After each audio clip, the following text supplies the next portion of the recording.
अस्सलाम वालेकुम। Universe college of nursing post RN biostats का हमारा आज टॉपिक है। जैसे बेसिक बायोस्टैट्स आपका एक लेक्चर ऑलरेडी अपलोडेड है, आपको पता होगा कि बायोस्टैट्स में है क्या। मैं करिकुलम ऑलरेडी आपके साथ शेयर कर चुका हूँ और आज जो मैं आपको बताने लगा हूँ तो एक बेसिक कंसेप्ट है कि बायोस्टैट्स को ज़रा आप समझें कि असल में ये चीज़ है क्या और आपके लिए ज़रूरी क्यों है। क्यों लोग मेडिसिन में आके, नर्सिंग में आके और MBBS में आके क्यों फिर मैथ्स पढ़नी पड़ती है या स्टैटिस्टिक्स क्यों करनी पड़ती है। देखें, आपके पास जो हेल्थ स्टैटिस्टिक्स है ना, are the numbers about aspects of health. जो आपकी हेल्थ होती है आप उसको ना नंबर वाइज चेक करते हो, ठीक है। नंबर वाइज जब आप उसको चेक करते हो तो आपको एक अंदाज़ा हो जाता है कि हेल्थ का क्या स्टेटस है।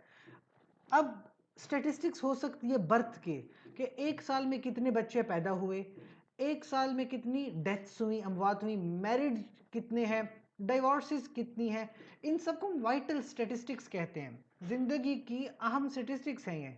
और एक साल में कितनी बर्थ हुई तो कोई ना कोई नंबर होगा कि पेशावर में एक साल में 2.5 लाख बच्चा पैदा हुआ या एक साल में 3 लाख लोग फौत हो गए। तो ये स्टैटिस्टिक्स है, लेकिन हेल्थ स्टैटिस्टिक्स है।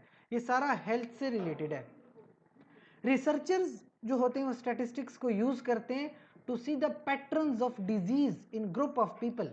तो एक डिजीज किस तरह से एक पॉपुलेशन में फैल रही है, आज कितनी फैली, 10 साल बाद कितनी फैलेगी, तो ये सारी स्टैटिस्टिक्स होती है। इसको कैलकुलेट किया जाता है। It can help you in figuring out who is at risk for certain disease. इससे फिर आपको ये पता चलता है कि एक सर्टन डिजीज के लिए कौन कौन रिस्क पे है, कहाँ का डिजीज फैल सकती है। और फिर तब आपको पता चलता है कि आप डिजीज को कंट्रोल कैसे कर सकते हो। ये सारा मैथमेटिक्स के थ्रू पता चलता है। और फिर आप यह भी पता कर सकते हो deciding which disease should be studied, कि आप कंपैरेटिव स्टडी कर लेते हो कि कौन सी डिजीज ज़्यादा खतरनाक है और उसको पहले आपको सॉल्व करना चाहिए, कौन सी डिजीज किसी एक पॉपुलेशन में लिमिटेड है उसको बाद में देख लिया जाएगा। तो इस वजह से मेडिसिन में या नर्सिंग में स्टैटिस्टिक्स की बहुत अहमियत है। रिसर्च चलती ही स्टैटिस्टिक्स पर है। फिर आ जाती है बायोस्टैटिस्टिक्स। तो सिंपल सी बात है कि बायोस्टैटिस्टिक्स और स्टैटिस्टिक्स में क्या फ़र्क होगा। Statistics is collection, organisation, summarisation और एनालिसिस ऑफ डेटा। आपके पास कोई भी डेटा हो जो आपने कलेक्ट किया, फिर उसको ऑर्गेनाइज किया। डेटा की ऑर्गेनाइजेशन लाजमी है। अगर डेटा ऑर्गेनाइज्ड नहीं है तो वो कोई इंफॉर्मेशन नहीं बनती। वो ऐसा रॉ डेटा होगा, उसकी कोई समझ नहीं आएगी, यूजलेस होगा। लेकिन डेटा को कलेक्ट करके ऑर्गेनाइज किया जाता है ताकि डेटा से इंफॉर्मेशन बन जाए। सो डेटा को ऑर्गेनाइज करना, फिर इंफॉर्मेशन बहुत सारी होती है। उसमें से कुछ आपकी यूजफुल इंफॉर्मेशन होगी, कुछ यूजलेस इंफॉर्मेशन होगी जिसको कोई काम नहीं है। तो इसी वजह से आप समराइज करते हो। समराइजेशन में सिर्फ यूजफुल इंफॉर्मेशन आती है और फिर उसको एनालाइज करते हो। एनालिसिस बहुत लाजमी है। एनालिसिस के लिए फिर आपके पास स्टैटिस्टिक्स यूज होती है। सो ये स्टैटिस्टिक्स है। बायोस्टैटिस्टिक्स होती है कि जब डाटा एनालाइज किया जाए जो बायोलॉजिकल साइंसेस का हो, मेडिसिन का हो, दैट इज कॉल्ड बायोस्टैटिस्टिक्स। तो जब आपके पास डाटा किसी डिजीज का हो, data people, living organisms, birth, death, gender, race, इन चीजों का होगा ना, तो आप उस स्टैटिस्टिक्स को बायोस्टैटिस्टिक्स का नाम देंगे। सो ये एक बेसिक कंसेप्ट है अबाउट बायोस्टैटिस्टिक्स। अब एज अ बायोस्टैटिस्टिशियन आप क्या करते हैं कि आप इन्फ्रेंसेस ड्रॉ करते हैं, अंदाजे लगाते हैं। और अंदाजे बड़े कैलकुलेटेड अंदाजे, कि कोई डाटा आपके पास आया, उस डाटा में कोई ऑब्जर्वेशन थी, उस ऑब्जर्वेशन से आपका डाटा आया और फ्यूचर में उसका क्या रिजल्ट आएगा। अब ये इन्फ्रेंस है, अंदाजा लगाना है। लेकिन जो स्टैटिस्टिशियंस होते हैं वो बहुत कैलकुलेटेड इंटरप्रिटेशन करते हैं, इन्फ्रेंसेस करते हैं और फिर उन रिजल्ट्स को बाकी लोगों तक कम्युनिकेट कर देते हैं। सो ये स्टैटिस्टिशियंस का काम है। अच्छा, जब जब मैं बात की डाटा, कि डाटा कलेक्ट करना, ऑर्गेनाइज करना, फिर उसको जो है एनालाइज करवाना, समराइज करना, but what is data, that is also important कि डाटा है क्या और कहाँ से आता है। सो डाटा तो बेसिक रॉ मटेरियल है स्टैटिस्टिक्स का। रॉ मटेरियल का मतलब वो चीज़ जिससे कोई चीज़ बनती हो, यानी छोटी छोटी चीज़ों से जो बड़ी चीज़ बनती है, तो वो रॉ मटेरियल होता है जिससे आप स्टैट्स बनाते हो। सो डाटा है क्या? It when a hospital administrator counts the number of patient, तो एक अस्पताल में कितने नंबर ऑफ पेशेंट है, ये एक डाटा है। अब कोई नर्स है, वो पेशेंट का वेट कर रहा है, डेली पेशेंट्स आ रहे हैं, वेट किए जा रहा है, तो वो एक डाटा बनता है। अब डाटा से वो इंफॉर्मेशन निकालता है कि पेशावर की पॉपुलेशन में आज के दिन 500 पेशेंट आया, सबका वेट था राउंड अबाउट 70 kg, जिससे ये पता चलता है कि पेशावर में जो आपके पास ये स्पेसिफिक पॉपुलेशन है वो बीएमआई के अकॉर्डिंग है कि नहीं है। बच्चों में कोई नर्स बैठा हुआ है, वेट किए जा रहा है, उसको at the end of the day पता चलता है कि इन बच्चों का वेट बीएमआई से ज्यादा है। दैट मीन्स पेशावर पॉपुलेशन में पीडियाट्रिक्स में ओबेसिटी ज्यादा है, आज इतनी है, 2 साल बाद इतनी बढ़ जाएगी। तो ये सारा एक डाटा है और इस डाटा से इन्फ्रेंसेस किए जाते हैं। सो एज अ नर्स आपका बायोस्टैटिस्टिक्स से क्या ताल्लुक है? जो मैंने आपको भी बात समझाई कि आप एज अ नर्स बहुत सारी कैलकुलेशंस करते हो और ये कैलकुलेशंस आपका डाटा बनता है और ये डाटा कल को स्टैटिस्टिक्स बनती है। सो इस वजह से बायोस्टैट्स आपके लिए पढ़ना ज़रूरी है और आपके फील्ड का एक बहुत इंपॉर्टेंट जरिया है।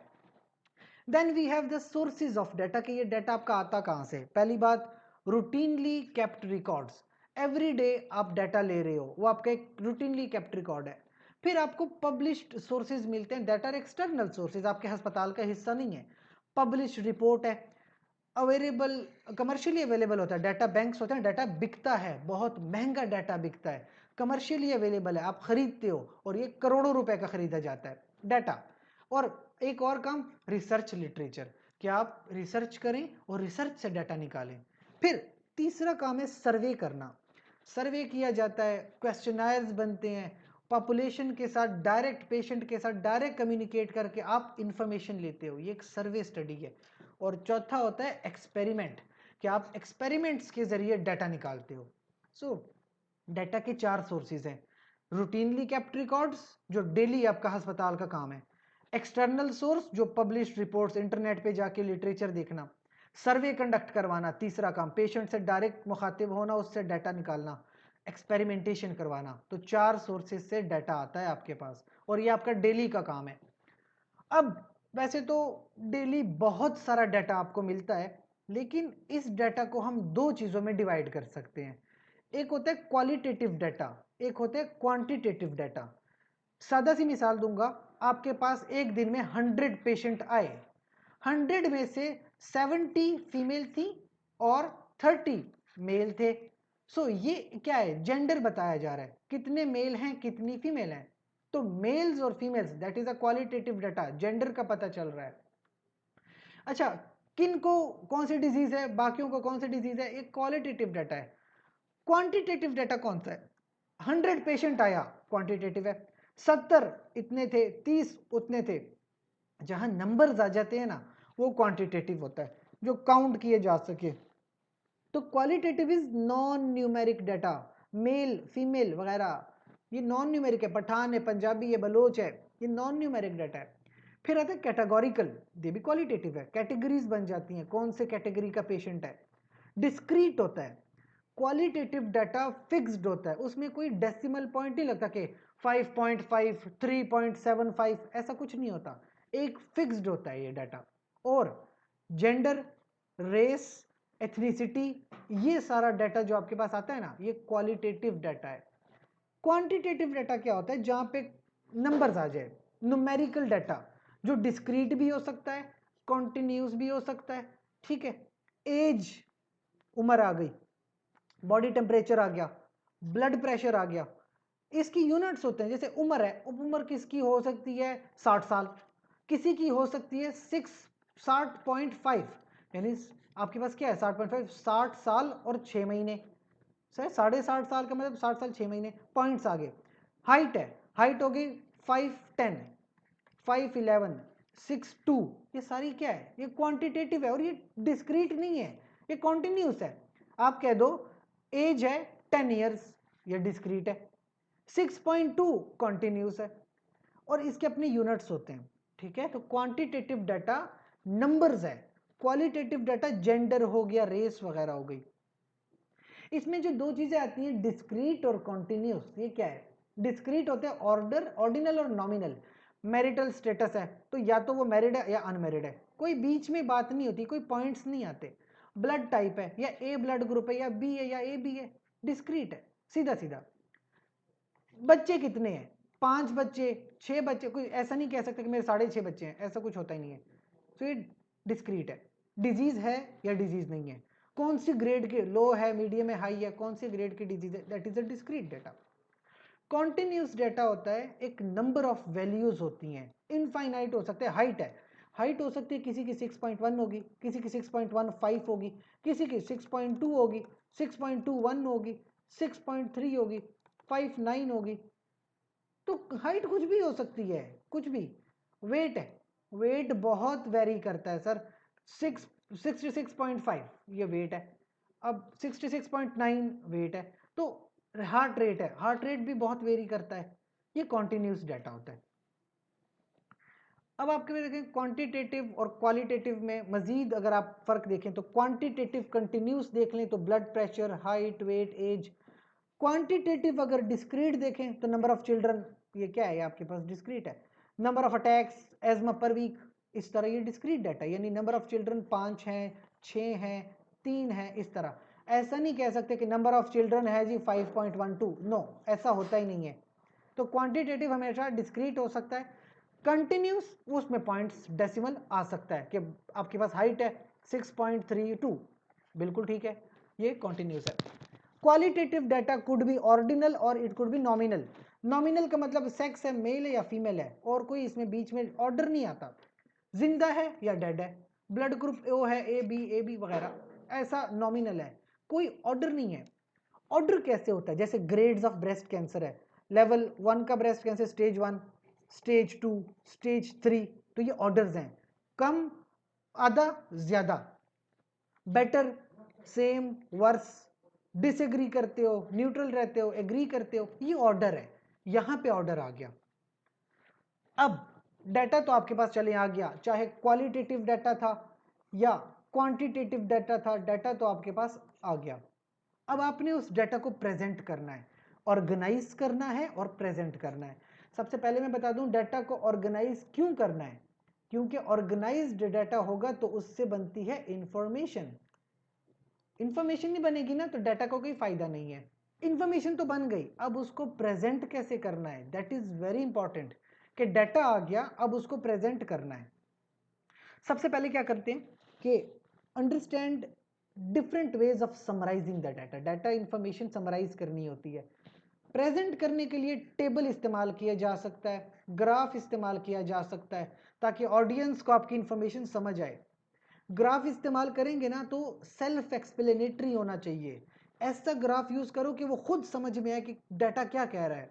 और ऐसे ग्राफ या टेबल होने चाहिए कि वो अट्रैक्टिव लगे। आपकी जो ऑडियंस है, जो आपका लिसनर है, या जो आपको देख रहा है, आपको सुन रहा है, आपसे समझ रहा है, उसको अट्रैक्टिव लगे आपका डाटा, उसको समझ में आए कि आप क्या कहना चाहते हो ना। ये एग्जांपल के तौर पे कि आप अपना डाटा इस बंदे की तरह प्रेजेंट नहीं करते।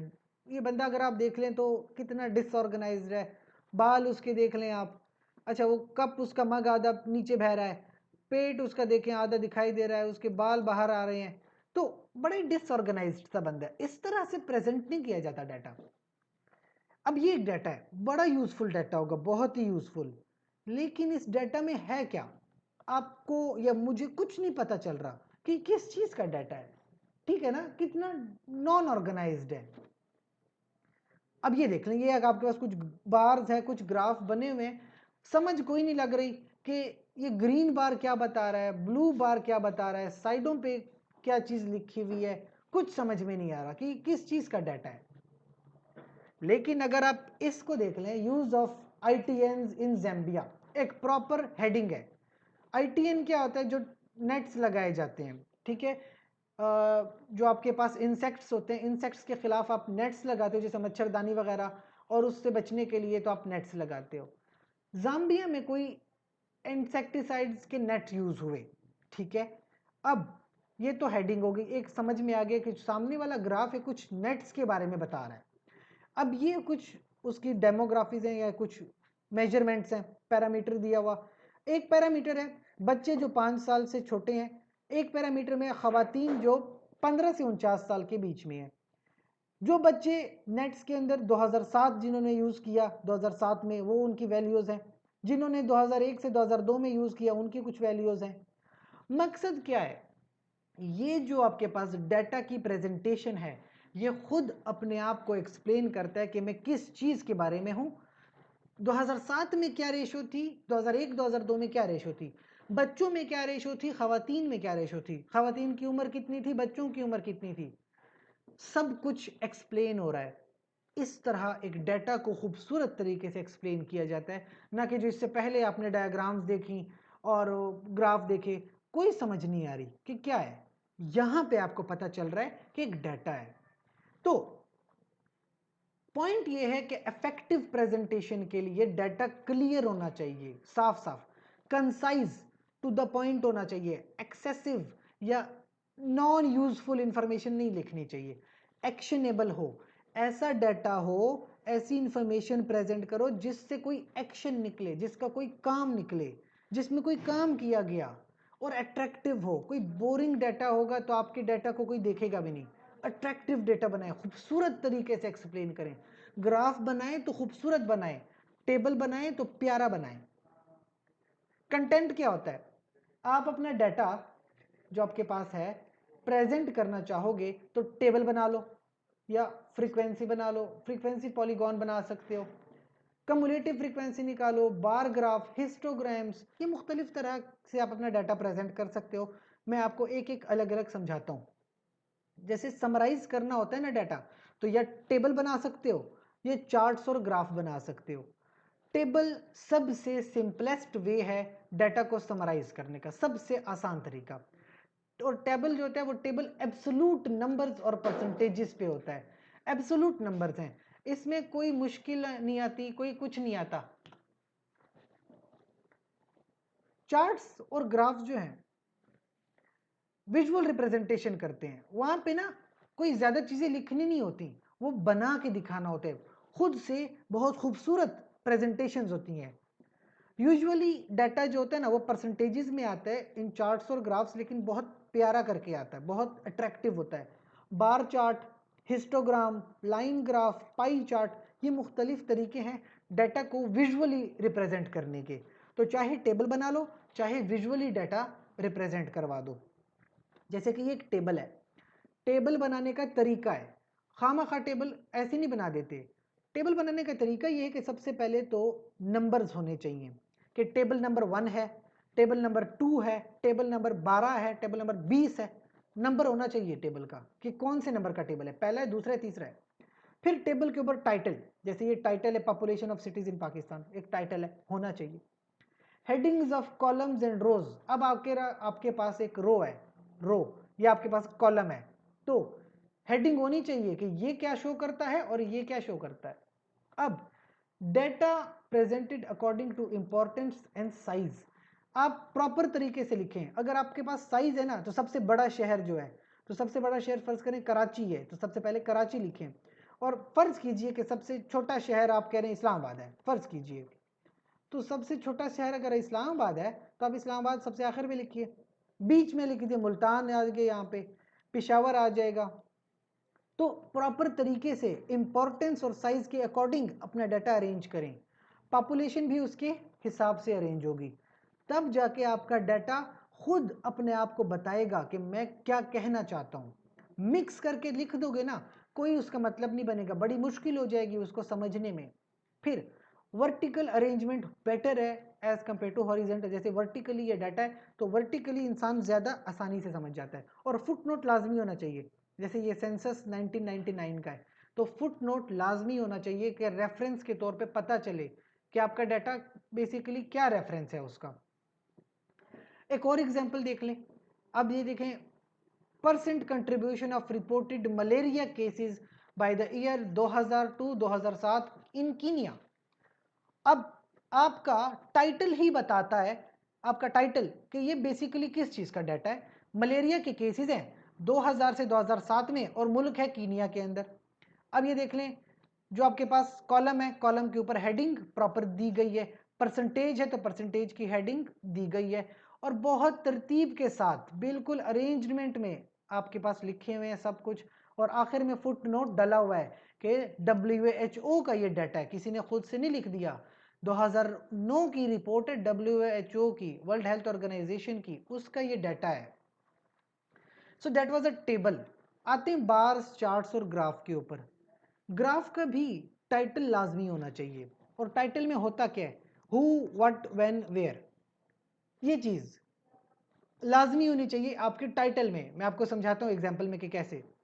अब उसके बाद क्या करना है, ग्राफ को लेबल जरूर करना है। ग्राफ में अगर कोई एक चीज भी लेबल ना हुई ना, आपसे रह गई, तो पूरे ग्राफ बिगड़ जाएगा। तो ग्राफ बनाना है तो लेबल लाजमी करना है। और जो ग्राफ में डाटा डलेगा ना, उसका सोर्स डेट के साथ होना चाहिए। ठीक है, आपने लाजमी डाटा का डेट लिखना है कि डाटा कहां से आया, कब आया, और नंबर ऑफ ऑब्जर्वेशंस का रेफरेंस पॉइंट होना चाहिए। देखिए, खुद से कहीं डाटा नहीं बनता, कोई ना कोई रेफरेंस होता है।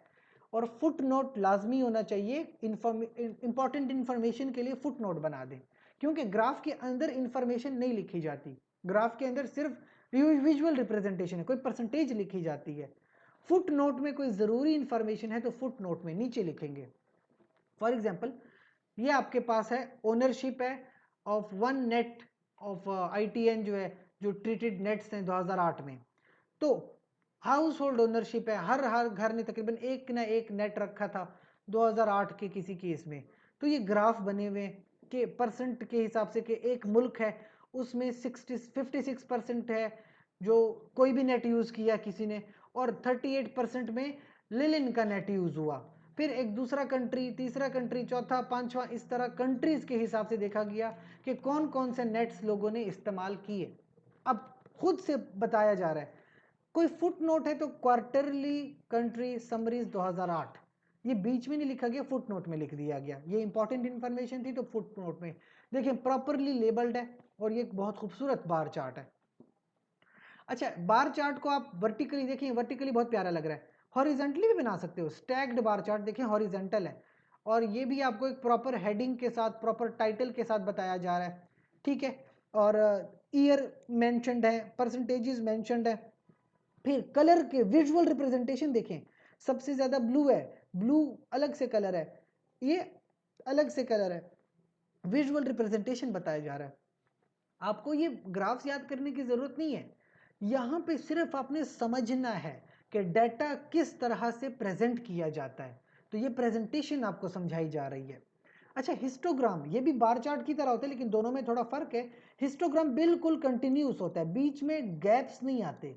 बहुत खूबसूरत तरीका है हिस्टोग्राम के थ्रू अपने डाटा को प्रेजेंट करने का। नीचे आपने देखें बहुत ऑर्गेनाइज्ड वे में डेट्स लिख दी हैं और परसेंटेजेस लिख दिए हैं। ठीक है, और contribution of malaria cases per year. ठीक है, तो बहुत खूबसूरत तरीके से आपने हिस्टोग्राम बना दिया है। रिलेटिव फ्रीक्वेंसी बताई जा रही है कि इस साल में इतनी ज़्यादा थी, 2001 में सबसे कम थी मलेरिया की जो कंट्रीब्यूशन है। तो हिस्टोग्राम भी एक बहुत खूबसूरत तरीका है आपके डाटा को रिप्रेजेंट करने का। हिस्टोग्राम और बार चार्ट के बीच में फर्क है कि बार चार्ट में गैप्स आते हैं, ठीक है, स्पेसिस आती हैं। हिस्टोग्राम कॉन्टिन्यूस होते हैं, उसमें गैप्स नहीं आते। ठीक है, ये भी देख लें, हिस्टोग्राम एक प्रॉपर कंटिन्यूस है, इसके बीच में कोई गैप नहीं आता, लेकिन यहाँ देख लें गैप आ रहा है, ये गैप आ रहा है। तो बार चार्ट्स में गैप्स आते हैं। हिस्टोग्राम कॉन्टिन्यूस डाटा के लिए होते हैं जिसमें गैप नहीं आता। डिस्क्रीट, ये डिस्क्रीट है, अलग अलग है। देखिए 22 अलग है, 15 अलग है, 29 बिल्कुल डिस्क्रीट है, बीच में कुछ नहीं है। हिस्टोग्राम जो है कंटिन्यूस डाटा आ सकता है। ये पायरामिड शेप है, जब आपके पास ऑर्डर आ गया कि मेल अलग है फीमेल अलग है, तो आपके पास जो है दोनों अलग अलग आ गए। तो nominal data, sorry order order नहीं है, नॉमिनल है, लेकिन अलग अलग है, तो आप इस तरह से पायरामिड शेप बना सकते हो। लाइन के जरिए अपना डाटा शो कर सकते हो। इस तरह लाइंस में क्लिनिक है कि क्लिनिक्स का डाटा है, 3 क्लिनिक है, क्लिनिक 1 में ये नंबर ऑफ क्लिनिशियंस इतने थे, फिर बढ़ा दिए इन्होंने। क्लिनिक 2 जो है, उस क्लिनिक 3 के अंदर पहले तो कम आपके पास क्लिनिशियंस थे, फिर वो with the time of passage 4 सालों में उनके क्लिनिशियंस सबसे ज्यादा हो गए। तो लाइन ग्राफ के जरिए भी आप अपना डाटा शो कर सकते हो। And then we have a pie chart. Pie chart के जरिए भी आप परसेंटेजेस के लिहाज से देखें, इस पाई चार्ट में बिल्कुल क्लियर कट है कि सबसे ज़्यादा मलेरिया के केसेस ये रेड साइड पे हैं, उससे कम फिर ये येलो वाले, फिर सबसे उससे कम ग्रीन वाले, सबसे कम ब्लू वाले। विदाउट टेलिंग एनीथिंग आपका जो पाई चार्ट है वो खुद अपना डाटा शो करता है, आपका डाटा खुद बता रहा है कि कौन सा क्वार्टर सबसे ज़्यादा था, कौन से क्वार्टर में सबसे कम केस रिपोर्ट हुआ। तो इस तरह से विजुअली आपका डाटा खुद बताता है कि वो किस चीज़ के बारे में है। सो यहाँ तक स्टैटिस्टिक्स का था डाटा, कि डाटा होता क्या है, आता कहाँ से है और प्रेजेंट कैसे किया जाता है। तो तीन चीज़ें आपको डाटा के बारे में पता चली। Now we have descriptive statistics.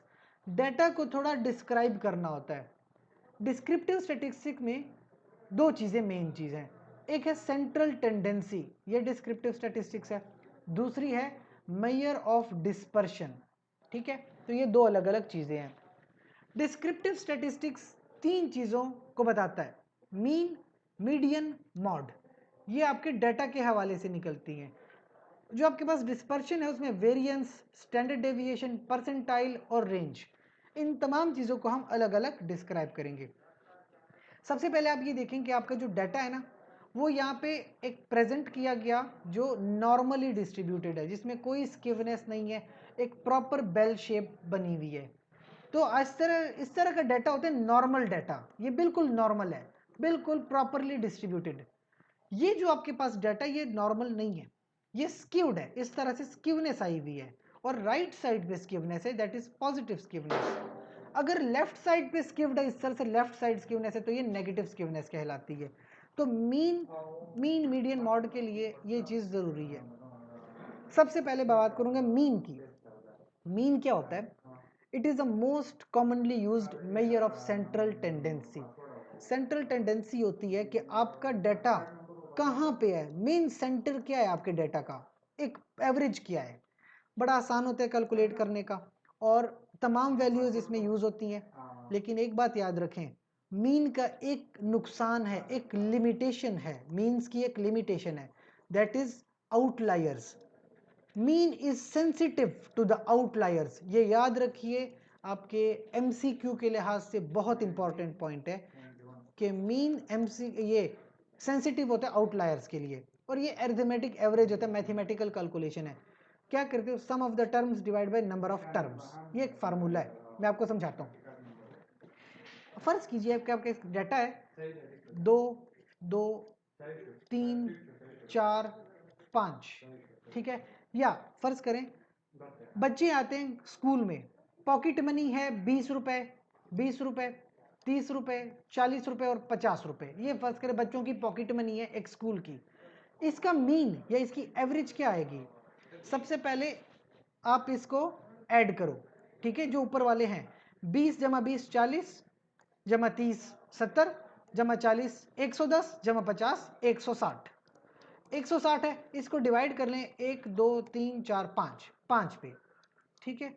160 को 5 पे डिवाइड करेंगे तो देखें 5 5 5 5 3 15, और आपके पास यहाँ पे आ गया 5 2 10। फर्ज कीजिए 32, ठीक है। ये आपके पास एक मीन आ गया कि एक स्कूल में बच्चों की जो एवरेज उनकी पॉकेट मनी है वो 32 रुपए है। तो 32 कहीं ना कहीं इसके बिल्कुल बीच में आता है, यहाँ पे नॉर्मल डिस्ट्रीब्यूटेड है। अब फर्ज कीजिए मैं एक आउटलायर ले आता हूँ कि फर्ज करें एक बच्चे की पॉकेट मनी है 20 रुपए, दूसरे बच्चे की पॉकेट मनी 20 रुपए, तीसरे की 30 रुपए, चौथे की 40 रुपए, पांचवा जो है वो किसी मिनिस्टर का बेटा है, मिनिस्टर का, उसकी पॉकेट मनी 1000 रुपए है। अब उसी क्लास का बच्चा है, लेकिन वो किसी मिनिस्टर का बेटा है, उसकी पॉकेट मनी 1000 रुपए है। अब जरा इस क्लास का एवरेज निकालो, तो 20 और 20 40, जमा 30 70, जमा 40 110, जमा 1000 1010 रुपए। इसको आप 5 पे डिवाइड कर लें, 5 बच्चे हैं, इसको 5 पे डिवाइड कर लें, तो अगर आप इसका आंसर निकालें तो 5 1 5 और 5, ये आपके पास आ जाएगा 2 0 1।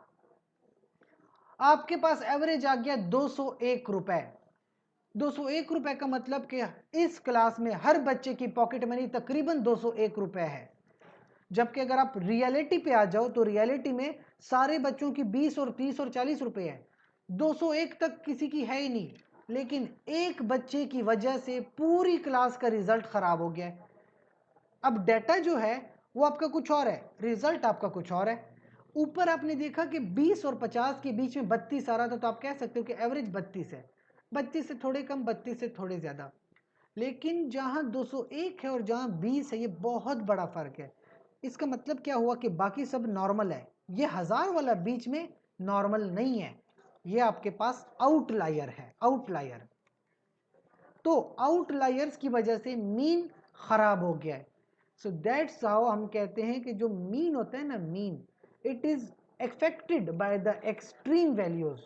तो मीन कैलकुलेट करते हुए आउटलायर्स को निकाल देते हैं, क्योंकि मीन आउटलायर मीन को खराब कर देता है। Then we have the term median. Median होती है कोई भी बीच वाली वैल्यू, वो वैल्यू जो एक सेट को दो इक्वल पार्ट्स में डिवाइड कर देता है, वो मीडियन होता है, बीच वाली वैल्यू। फर्ज कीजिए एक डाटा का एक ऑर्डर है, if n is even take the mean of two middle observations, if the n is odd take the median of the middle observation। फर्ज कीजिए अगर आपके पास एक डाटा में देता हूं 2 3 4 10 12 16 20, इसका मीडियन क्या है? तो देखें 1 2 3 इधर पे, 1 2 3 उधर, तो ये अलग ये अलग, 3 इधर 3 इधर, बीच में 10 है। सो 10 इज द मीडियन, कि ये आपके डाटा का बीच का हिस्सा है, वो 10 है। अगर आपका ये इवन नंबर होता, फर्ज कीजिए 2 2 4 6 8 2 1 2 3 4 5 6, अब मीडियन क्या है? तो 3 इधर है 3 इधर है, बीच में तो कोई है ही नहीं, तो आप ये करोगे कि 4 और 6 को प्लस कर लोगे और 2 पे डिवाइड कर दोगे, 4 जमा 6 10, डिवाइड बाय 2 5। सो आपका जो डाटा है उसका मीडियन 5 है। सो इस तरीके से अगर इवन है तो बीच वाले दो को जमा करके 2 पे डिवाइड कर दो, ऑड है तो सिंपल बीच वाला निकाल दो, दोनों को इक्वल पार्ट्स में डिवाइड कर दो, that is the median. Mod क्या होता है? मॉड होता है commonly occurring value in a distribution data. जैसे ये एक डाटा है 87 75 81 79 75 71 90, सारे अलग अलग हैं, 75 बीच में 2 बार आया हुआ है, so that is the repeated data. तो जो मोस्ट कॉमन रिपीटेड डाटा होगा ना, वो आपका मॉड होगा, ये आपके डाटा का मॉड है। बड़ा ही आसान होता है, इजी टू अंडरस्टैंड। और इसमें बड़ी अच्छी बात है, एक्सट्रीम वैल्यूज मॉड को खराब नहीं करती। बेशक यहाँ पे आप 10,000 बीच में लिख लो, लेकिन 10,000 कॉमनली रिपीटेड नहीं है, इस वजह से वो कैलकुलेट ही नहीं होता। मॉड होता है जो कॉमन कैलकुलेट हो, कॉमनली आए। तो मीन सेंसिटिव है टू द एक्सट्रीम वैल्यूज और टू द आउटलायर्स, मॉड या सेंसिटिव नहीं है, मीडियन सेंसिटिव नहीं है। बट मॉड ज़्यादातर स्टैटिस्टिक्स में इतना यूज़ नहीं किया जाता, कम यूज़ किया जाता है। यहाँ तक आपके बायोस्टैट्स का फर्स्ट लेक्चर था। नेक्स्ट वीडियो में हम बाकी जो टेंडेंसीज हैं, वेरिएंस है और भी स्टैंडर्ड डेविएशन है, उनको डिस्कस करेंगे। यहाँ तक आपका एक पार्ट लेक्चर का कंप्लीट हो गया। अगर कोई क्वेश्चन है तो आप कमेंट्स सेक्शन में पूछ सकते हैं। Thank you very much.